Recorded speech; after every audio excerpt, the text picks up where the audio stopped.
नमस्कार दोस्तों, स्वागत है आपका सिविल सर्विस इंस्टीट्यूट के इस यूट्यूब चैनल में। ग्राम विकास अधिकारी का जो पेपर होने वाला है उससे रिलेटेड हिंदी का ये एक पूरा सेक्शन है, उसको हम यहाँ पे डिस्कस करते हैं। इससे रिलेटेड और भी बहुत सारे वीडियो चैनल पे पड़े हुए हैं, आप चैनल पे जाके वहाँ पे उसको उत्तर प्रदेश UPSSC का एक अलग प्लेलिस्ट बना हुआ है, उसमें बहुत सारे ऐसे वीडियो पड़े हुए हैं जो कि निश्चित ही आने वाले ग्राम विकास अधिकारी के पेपर में वो लाभदायक होंगे। तो वहाँ पे आप उनको जाके देख सकते हैं, और जिन्होंने प्लीज़ चैनल को सब्सक्राइब नहीं किया वो एक बार सब्सक्राइब कर लें। तो चलिए हम शुरू करते हैं। ये पूरा सेक्शन हिंदी का ही है। तो देखिए, ये हिंदी का पैराग्राफ है, और जैसा कि UPSSC का जो एक ट्रेंड है वो पैराग्राफ आते हैं, पैराग्राफ के बाद क्वेश्चन देते हैं पर्टिकुलर, उससे वो रिलेटेड आंसर पूछते हैं। तो इससे पहले के वीडियो में मैंने उसमें बताया है कि पैराग्राफ को सॉल्व कैसे किया जाता है। तो चलिए यहाँ भी एक बार डिस्कस होता है। देखिए, जब भी कोई पैराग्राफ हमें मिलता है तो सबसे पहले आप करिए, जो क्वेश्चंस हैं आपके उससे रिलेटेड जो क्वेश्चंस नीचे पूछे गए हैं उनको एक बार देख लीजिए ध्यान से कि वो कौन सी चीज़ें वहाँ पे हमें मिल रही हैं। फिर उसके बाद आप पैराग्राफ को पढ़िए, और जहाँ जहाँ चीज़ें मिलती जाती हैं आप उस क्वेश्चंस को वहीं पे टिक करते रहिए। तो यहाँ पे हम पूरा पैराग्राफ एक बार पढ़ ही लेते हैं। इसमें है, प्रेम की भाषा शब्द रहित है, नेत्रों को कपोल की मस्तक की भांति की भाषा भी शब्द रहित है, जीवन का तत्व भी शब्द से परे है, सच्चा आचरण प्रभावशील अचल स्थिति संयुक्त आचरण न तो साहित्य के लंबे व्याख्यानों से गढ़ा जा सकता है, न वेद की श्रुतियों के मीठे उपदेश से, न अंजील से, न कुरान से, न धर्म चर्चा से, न केवल सत्संग से।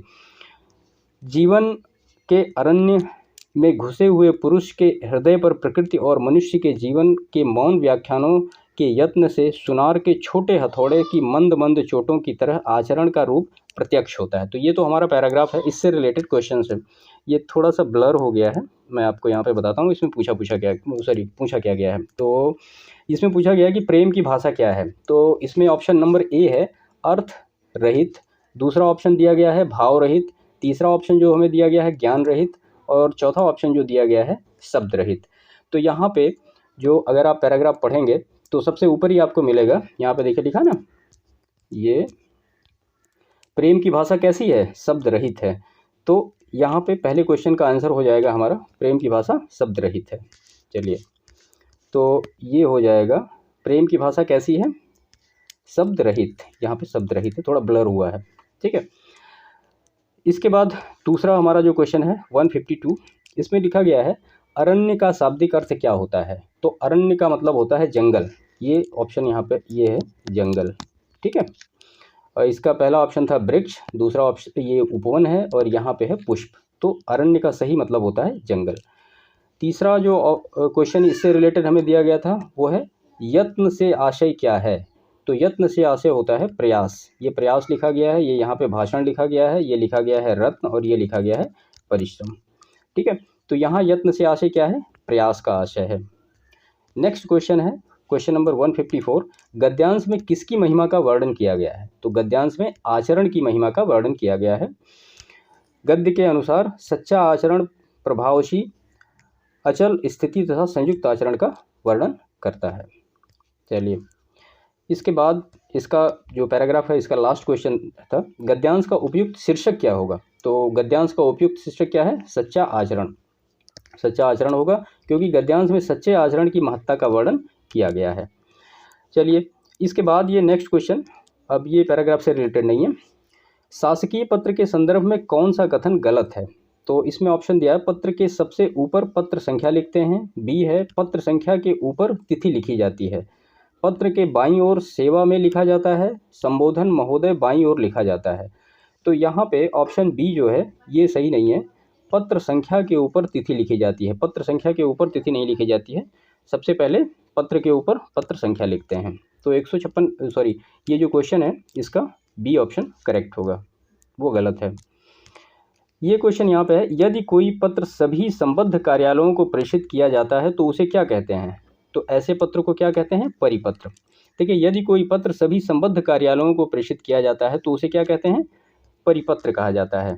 और वैयक्तिक पत्र किसे कहते हैं, यह पत्र मित्र प्रेमी प्रेमिका सखी इत्यादि को प्रेषित किया जाता है। कार्यालय आदेश क्या होता है, किसी कार्यालय में दिया गया आदेश पत्र। और अधिसूचना क्या होती है, ऐसी सूचना जो राजपत्र में प्रकाशित हो, ठीक है। क्वेश्चन नंबर 158 है, इसमें कहा गया कि इसमें से दीर्घ स्वर कौन सा है, बड़ा ओ, ए और ए। चलिए इसका एक्सप्लेनेशन यहाँ पर देखते हैं। मात्रा उच्चारण के काल के आधार पर स्वरों को 3 भागों में बांटा गया है। पहला क्या है? ह्रस्व स्वर, जिन स्वरों के उच्चारण में कम समय लगता है, जैसे छोटा, बड़ी, छोटा ऊ, ऋण।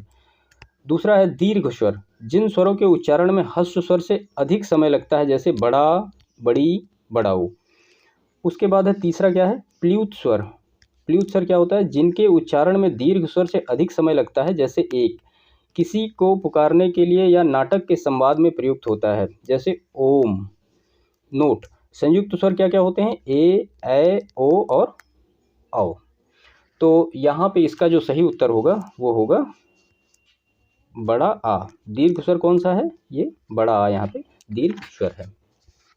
चलिए नेक्स्ट क्वेश्चन पे हम आते हैं।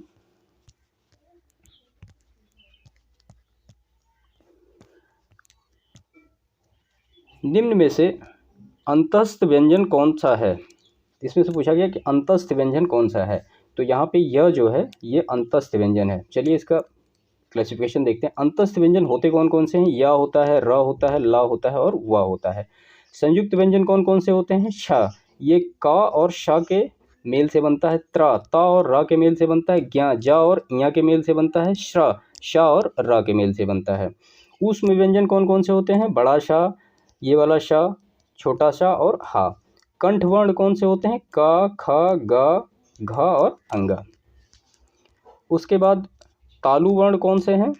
च, छ, ज, झ, ञ। मूर्धन्य वर्ण कौन से होते हैं? ट, ठ, ड, ढ और न। पंचमाक्षर नासिका वर्ण कौन कौन से होते हैं? अंग, ञ, अण, न और म। तो ये यहाँ पे इस तरह से है। इसका जो आंसर होगा अंतस्थ व्यंजन का य। इसका देखिए क्लासिफिकेशन जो आंसर में दिया गया, इसको आप ध्यान से देखिएगा, क्योंकि इससे क्वेश्चन मिलने की काफ़ी संभावना है और क्वेश्चन पूछे भी गए हैं। क्वेश्चन दूसरा है, निम्न में से महाप्राण व्यंजन कौन सा है? अब महाप्राण व्यंजन की डेफिनेशन देखते हैं। प्रत्येक वर्ग का दूसरा, चतुर्थ वर्ण तथा ऊष्म वर्ण बड़ा श और ह महाप्राण व्यंजन कहलाते हैं। तो यहाँ पे भ जो होगा ये महाप्राण व्यंजन होगा। क्वेश्चन दूसरा है, निम्न में से अघोष वर्ण कौन सा है? अब पहले ये देख लेते हैं अघोष वर्ण होता क्या है। प्रत्येक वर्ग का प्रथम व द्वितीय वर्ग तथा श और श अघोष वर्ण कहलाते हैं। तो यहाँ पे प जो होगा ये प्रथम वर्ग में आएगा, प, फ, ब, भ, म। तो ये यहाँ पे अघोष वर्ण हो जाएगा। नेक्स्ट क्वेश्चन है, निम्न में से कंठव्य कौन सा है? तो कंठव्य वर्ण कौन कौन से होते हैं? छोटा, बड़ा, अह, क, ख, ग, अंग और ह आते हैं। तो यहाँ पे अ हो जाएगा, ये कंठव्य वर्ण हो जाएगा। नेक्स्ट क्वेश्चन है, निम्नलिखित में से रूढ़ शब्द कौन से हैं? तो रूढ़ शब्द यहाँ पे नाक है। कैसे है? नाक रूढ़ शब्द है। बनावट के आधार पर शब्दों के 3 भेद होते हैं। कौन कौन से भेद होते हैं? पहला है रूढ़ शब्द, वे शब्द जो स्वतंत्र होते हैं रूढ़ शब्द कहलाते हैं, जैसे नाक, कान, कलम, आम इत्यादि। दूसरा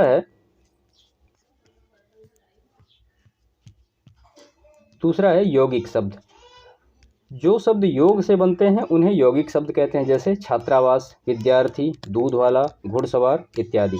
और तीसरा जो होता है वो योग रूढ़ शब्द होते हैं, जो शब्द 2 या 2 से अधिक खंडों के योग से बनते हैं किंतु अपना सामान्य अर्थ छोड़कर किसी विशेष अर्थ देते हैं, जैसे योग रूढ़ शब्द कहलाते हैं, जैसे पंकज, पीताम्बर, चतुर्भुज।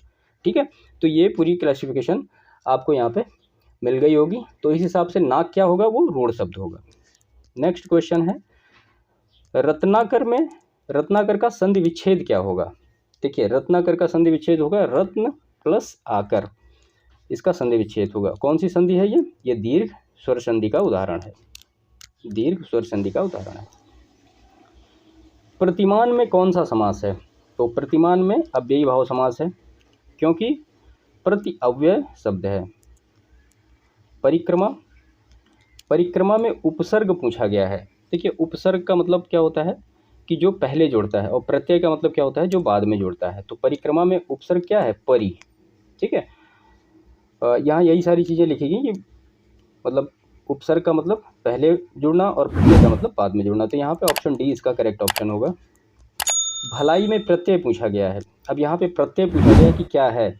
तो भल प्लस आई, ये हो गया भलाई। तो यहाँ पे प्रत्यय क्या होगा, आई, लास्ट में जो जुड़ा है। 168 है, निम्न में से शब्द तत्सम कौन सा है। देखिए तत्सम ऐसे शब्द जो संस्कृत के सेम होते हैं, और तद्भव ऐसे शब्द जो नॉर्मली उनको थोड़ा सा डिफरेंट करके बनाया गया है। तो यहाँ पे तत्सम शब्द क्या है, आलस्य, आम, आम्र, आग, अग्नि, आसरा। आसरा का क्या होता है, आप हमें कमेंट करके बताइए कि आसरा का तत्सम शब्द क्या होता है। आश्रय, सॉरी आश्रय, हाँ आश्रय होता है। तो यहाँ पे आलस्य जो होगा वो तत्सम शब्द होगा, आलसी कह सकते हो आप, उसका तद्भव होगा। नेक्स्ट क्वेश्चन है, निम्न में से कौन सा शब्द तद्भव है। देखिए अब यहाँ पे तत्सम चूर्ण है, ज्ञान है, छिद्र है, छत क्या है, छत हमारा तद्भव शब्द है, इसका तत्सम होगा छत्र। ठीक है, इसके बाद है क्वेश्चन नंबर 170। हाँ, निम्न में से कौन सा देशज शब्द है। अब देशज शब्द क्या होते हैं, जो मतलब देश में ही उत्पन्न होते हैं, जिनकी उत्पत्ति का रियली में पता ही नहीं होता है। जैसे खिड़की है, खिचड़ी है, लोटा है, ठेठ है, पगड़ी है, इत्यादि है। तो यहाँ पे खिड़की क्या होगा, ये देशज शब्द होगा। नेक्स्ट क्वेश्चन है, निम्न में से विदेशी शब्द कौन सा है। तो विदेशी शब्द अन्य देशों की भाषा से आए हुए शब्द विदेशी शब्द कहलाते हैं, जैसे अमीर, ऑर्डर, लालटेन, हॉस्पिटल, अलमारी इत्यादि। तो यहाँ पे बी क्या हो जाएगा, ये अमीर विदेशी शब्द है। नेक्स्ट क्वेश्चन है हमारा संज्ञा शब्द। संज्ञा शब्द पूछा गया है, क्या है। अब आप जानते हैं, नाम किसी वस्तु, प्राणी, स्थान, भाव आदि के नाम को संज्ञा कहते हैं। इसके 5 भेद होते हैं, यहाँ पे पूरा डिस्कशन ही है। व्यक्तिवाचक संज्ञा, जो किसी व्यक्ति को राम, गंगा, पटना इत्यादि। जातिवाचक संज्ञा, नदी, पर्वत, देश, महासागर। द्रव्यवाचक संज्ञा, सोना, चांदी, तेल, पानी, घी। समूहवाचक संज्ञा, टीम, वर्ग, आयोग, पुलिस, सेना, परिवार। भाववाचक संज्ञा, मिठास, बुढ़ापा, नारित्व, भोलापन, दया इत्यादि। तो ये सारा यहाँ पे हो गया। तो इस हिसाब से इसका जो सही आंसर होगा वो कौन सा होगा, ए, गंगा संज्ञा शब्द है। ठीक है, नेक्स्ट क्वेश्चन है, सर्वनाम शब्द पूछा गया कौन सा है। निम्न में से सर्वनाम शब्द कौन सा है। तो कुछ अनिश्चयवाचक सर्वनाम हैं, कुछ क्या होता है, अनिश्चयवाचक सर्वनाम है। संज्ञा के स्थान पर प्रयुक्त होने वाले शब्द को सर्वनाम कहते हैं, जैसे मैं, तुम, हम, वे, आप इत्यादि।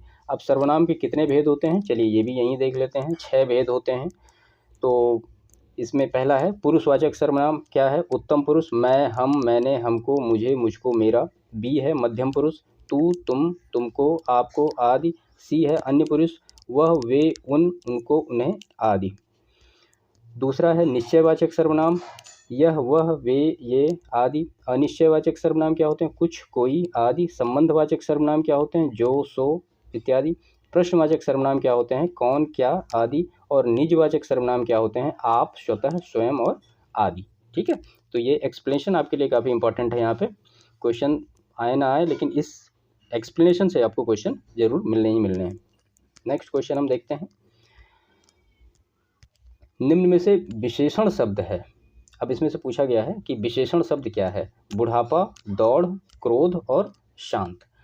देखिए संज्ञा के स्थान पर जो शब्द आते हैं उनको हम विशेषण कहते हैं, वो संज्ञा की जो विशेषता बताते हैं उनको विशेषण कहते हैं। संज्ञा और सर्वनाम की विशेषता बताने वाले शब्दों को क्या कहते हैं, विशेषण कहते हैं। जिस संज्ञा अथवा सर्वनाम की विशेषता बतलाई जाती है उसे विशेष्य कहते हैं, जैसे नया, लाल, सच्चा, झूठा, शांत, लंबा, 8, एक, पहला, तिगुना, तीनों, बहुत चौड़ा, थोड़ा इत्यादि विशेषण शब्द है, तथा राम, श्याम वह आदि विशेष शब्द है। तो यहाँ पे इसका उत्तर हो जाएगा क्या, देखते हैं। इसका जो आंसर हो जाएगा वो शांत हो जाएगा। विशेषण शब्द क्या है, शांत है यहाँ पे। नेक्स्ट क्वेश्चन हम देखते हैं, निम्न में से प्रेरणार्थक क्रिया क्या है। तो इसमें प्रेरणार्थक क्रियाएं अकर्मक सकर्मक दोनों क्रियाएं से बनती हैं। आना, लाना, वाना, जोड़ने से प्रेरणार्थक क्रियाएं बनती हैं, जैसे जगना, जगाना, जगवाना, उठना का उठाना, उठवाना, खाना का खिलाना, खिलवाना। तो यहाँ पे इसका उत्तर हो जाएगा बी, जगाना। ठीक है, ये प्रेरणार्थक क्रिया है।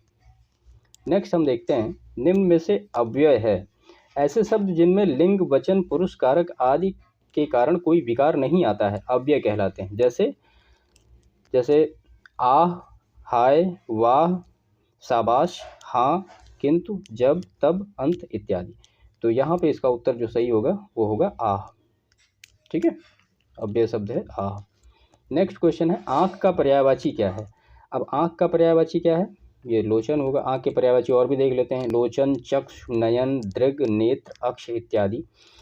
और उसके बाद पावक का पर्यायवाची देखते हैं यहाँ पे, अग्नि, अनल, पावक, धूम्रकेतु, जातदेव, हुताशन, वायुशखा इत्यादि। वशन का पर्यायवाची कपड़ा, चीर, पट, अंबर, वस्त्र। प्रभा का पर्यायवाची चमक, ज्योति, दीप्ति, शोभा, छवि, आभा, कांति इत्यादि। तो ये पर्यायवाची हैं। वैसे पर्यायवाची के लिए मैंने एक खुद का हैंड रिटन नोट्स बनाया है, उसका वीडियो पड़ा हुआ है, मैं इसमें इसके डिस्क्रिप्शन में उसका लिंक दे दूंगा, आप वहाँ से देख लीजिए। ज़्यादा नहीं है, मुश्किल से 6 या 7 पेज में है पूरा कंप्लीट, आप उसको देख लीजिए और आपको वहाँ से श्योरली मिल जाएगा। आप उससे ज़्यादा मत पढ़ के जाइए, उसी को रट लीजिए, आपका काम हो जाएगा पूरा उसमें। वो यूपीपीसीएस आरओ एआरओ के लिए भी है और यहाँ के लिए भी है, परफेक्ट है। आपके मैक्सिमम क्वेश्चन वहाँ से हो जाएंगे, उससे ज़्यादा बहुत रेयर आने की संभावना है, क्योंकि उसको काफ़ी मेहनत से मैंने ही बनाया है। ठीक है, नेक्स्ट क्वेश्चन है जड़ का विलोम क्या है। तो जड़ का विलोम क्या होगा, चेतन। जड़ का विलोम चेतन, जल का थल, मूर्ख का पंडित। नेक्स्ट क्वेश्चन है भविष्य में होने वाले के लिए एक शब्द क्या होगा, भावी। भविष्य में होने वाले के लिए एक शब्द भावी है। ठीक है, इसके बाद नेक्स्ट क्वेश्चन है अनिल अनल शब्द युग्म का सही अर्थ क्या है। तो अनिल का मतलब होता है हवा और अनल का मतलब होता है आग। ठीक है, यहाँ पे दिया गया है सारा एक्सप्लेनेशन। अनिल हवा, अग सूर्य, अवधि समय। अनल का मतलब आग, अध का मतलब पाप, अवधि का मतलब अवध देश की भाषा। इसमें से पूछा गया है कि कौन निम्न में से कौन शब्द अनेकार्थक शब्द है। अनेकार्थक शब्द कौन सा है, तो यहाँ पे अनेकार्थक शब्द कौन सा है, डी, अर्थ। अर्थ का मतलब क्या क्या होता है, धन, मतलब, अभिप्राय, इंद्रिय विषयक। अर्क का मतलब होता है सूर्य, इंद्र, स्फटिक, मदार का पौधा, काढ़ा। और उसके बाद है अंबर। अंबर का मतलब होता है वस्त्र, आकाश, मेघ, अब्रक। और अनंता का मतलब होता है पृथ्वी, पार्वती, दूब, पीपर। नेक्स्ट क्वेश्चन है निम्न में से वर्तनी की दृष्टि से शुद्ध शब्द कौन सा है। तो यहाँ पे अध्ययन जो है वो शुद्ध है। अधिकार, ये यहाँ पे ऐसे मात्रा लगेगा। अनुसरण, अनुसरण में ऐसे सा लिखा जाएगा, छोटा सा होगा। आगामी ऐसा लिखा जाएगा। ठीक है, ये सारा एक्सप्लेनेशन यहाँ पे दिया गया है। अब यहाँ पे पूछा गया कि वर्तनी की दृष्टि से अशुद्ध शब्द कौन सा है। तो यहाँ पे अशुद्ध शब्द कौन सा है, अनुषांगिक सही है, आध्यात्मिक सही है, दायित्व सही है, और ऐतिहासिक, ये ऐसे होता है ऐतिहासिक, ऐतिहासिक। ठीक है, ऐतिहासिक होता है। नेक्स्ट है निम्न में से कर्ता का परसर्ग कौन सा है। तो कर्ता का परसर्ग यहाँ पे कौन है, ने। अब यहाँ पे हम देखते हैं पूरी पूरी विभक्तियाँ क्या। कर्ता ने कर्म को करण से, द्वारा, संप्रदान के लिए, हेतु, वास्तु, अपादान से विभक्त होने के लिए, संबंध का मतलब का, के, का, की, के, रा, री, ना, नी, ने, अधिकरण में, पर, और संबोधन हे, हो, अरे, ए, रे। ठीक है, तो ये उसका पूरा होता है। इसके बाद है 185। निम्न में से पूछा गया है कि पुल्लिंग शब्द कौन सा है। तो पुल्लिंग शब्द नेत्र पुल्लिंग शब्द है, जबकि दया, प्रार्थना व वायु ये स्त्रीलिंग शब्द हैं। तो यहाँ पे क्या हो जाएगा, नेत्र हमारा जो है पुल्लिंग शब्द हो जाएगा। नेक्स्ट क्वेश्चन है निम्न में से स्त्रीलिंग शब्द कौन सा है। तो स्त्रीलिंग शब्द कौन सा है, शोभा। शोभा, जबकि शस्त्र, पालन, नृत्य ये पुल्लिंग शब्द हैं।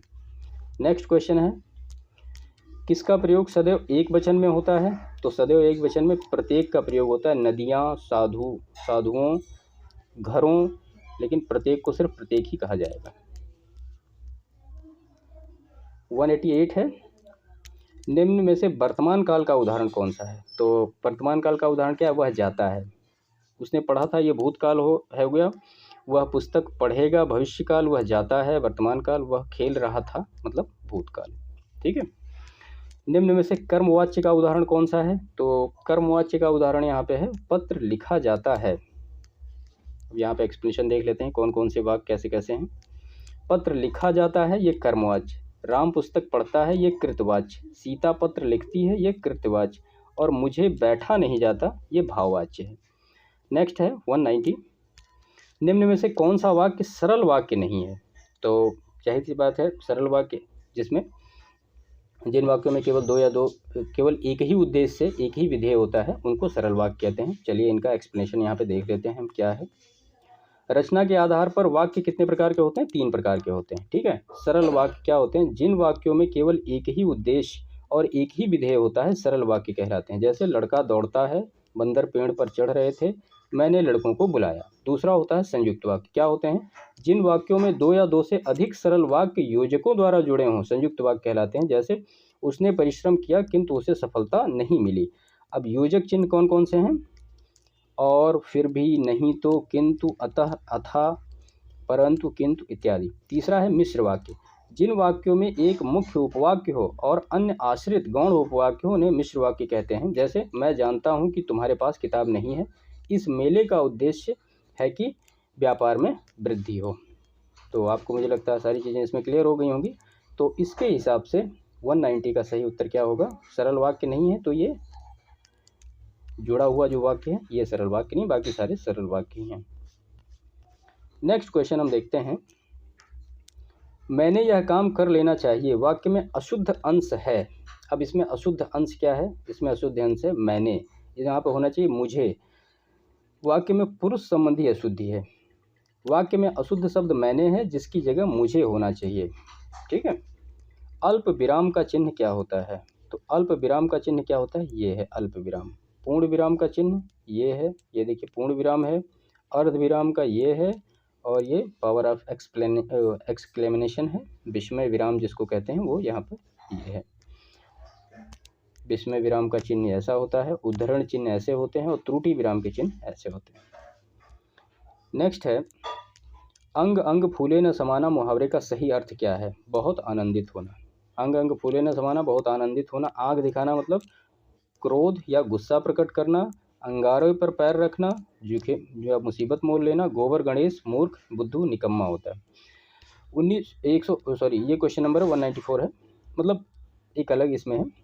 अंगारों पर पैर रखना मुहावरे का सही अर्थ क्या है? तो इसका अर्थ है जोखिम मोल लेना। अंगारों पर पैर रखने का मतलब सही है।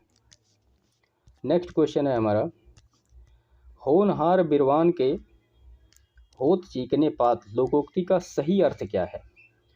तो इसका जो सही अर्थ है, होनहार बालक के गुण बचपन में ही दिखाई देने लगते हैं। नेक्स्ट है, एक से बढ़कर दूसरे का अर्थ व्यक्त करने के लिए सही लोकोक्ति है, तो वो है शेर को सवा शेर। अब यहाँ पे एक्सप्लेनेशन दिया गया है, इसको भी देख लेते हैं। समर्थ को नहीं दोष गोसाई, मतलब सामर्थ्यवान को दोष अपराध भी क्षम्य है। शेर को सवा शेर का मतलब एक से बढ़कर दूसरे। सैया भय कोतवाल अब डर काहे का मतलब अपने अधिकारों का अनुचित लाभ उठाना। और सखी न सहेली भली अकेली, अकेले रहना अच्छा होता है। नेक्स्ट है, मूल पाठ का शब्दशः अनुवाद क्या कहलाता है? तो वो कहलाता है शब्दानुवाद। ठीक है। नेक्स्ट है, निम्न में से कौन सी उत्तर प्रदेश की बोली नहीं है? तो मेवाती उत्तर प्रदेश की बोली नहीं है, बाकी कन्नौजी, भोजपुरी, ब्रज ये सारी उत्तर प्रदेश में बोली जाती हैं। नेक्स्ट क्वेश्चन है हमारा, प्राधिकारी के लिए सटीक अंग्रेजी शब्द कौन सा है? तो वो है अथॉरिटी। ऑफिसर का मतलब अफसर, अथॉरिटी का मतलब प्राधिकारी, लॉर्ड का मतलब भगवान और प्रोप्राइटर का मतलब मालिक या स्वामी। इसका जो लास्ट क्वेश्चन है, ऑर्डर के लिए सटीक हिंदी शब्द क्या है? ऑर्डर के लिए आदेश। ऑर्डर का सटीक हिंदी शब्द आदेश है, जबकि इंस्ट्रक्शंस का मतलब अनुदेश, डायरेक्टिव का मतलब निर्देश और इंडिकेशन का मतलब निर्देश है। ठीक है। तो ये लास्ट ईयर के पेपर हैं, आप इनको देखिए, निश्चित ही आपको इनसे लाभ होगा जो आगामी ग्राम विकास अधिकारी का पेपर होने वाला है। ठीक है। तो मिलते हैं फिर नेक्स्ट वीडियो में ऐसे ही एक अनदर टॉपिक लेके। तो जिन्होंने भी चैनल को सब्सक्राइब नहीं किया, एक बार चैनल को सब्सक्राइब करें, लाइक करें और शेयर करें। ठीक है। मिलते हैं नेक्स्ट वीडियो में, तब तक के लिए धन्यवाद।